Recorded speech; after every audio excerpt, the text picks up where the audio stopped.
Good day everyone, and for today's menu we have beef mushroom with creamy sauce.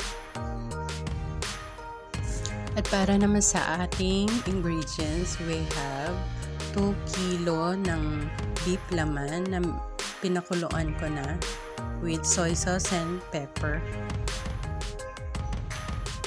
We have 3 tablespoon ng harina, sibuyas, toasted bawang, butter, and mushroom. 1 can of mushroom po yung ginamit ko dyan, and we need also 1 can of evaporated milk. Tara, luto na tayo. Pinainit ko na ang ating pan. Ayan ang ating butter.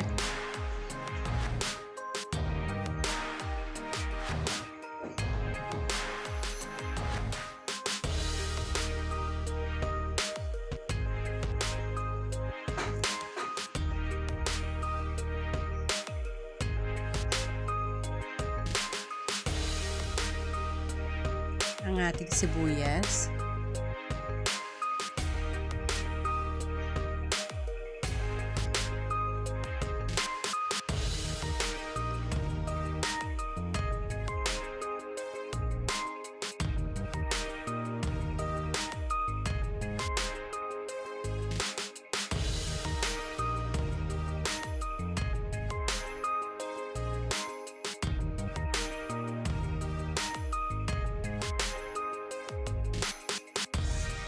at isunod naman natin ilagay ang ating toasted bawang. Bali, pwede naman yung fresh garlic. Optional naman yan. And lagay na rin natin ang ating harina. Lutuin muna natin ang ating harina. At isunod naman natin ilagay ang ating pinakuloang laman ng baka.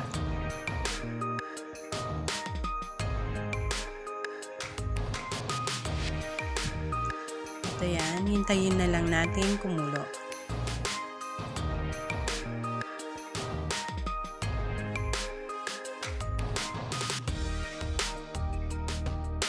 Ayan, kumukulo na. Ilagay na natin ang ating evaporated milk.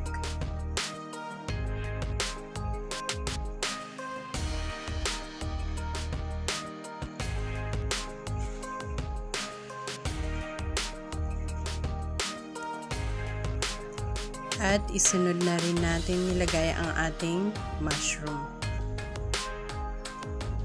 pepper, at maglalagay din tayo ng beef cubes para mas malasa. At ayan po, luto na ang ating beef mushroom with creamy sauce. At nilagyan ko na rin siya ng toppings na toasted bawang para mas masarap yung ating luto. Ayan po, maraming salamat po sa panonood. Ayan po, happy eating everyone! Babush!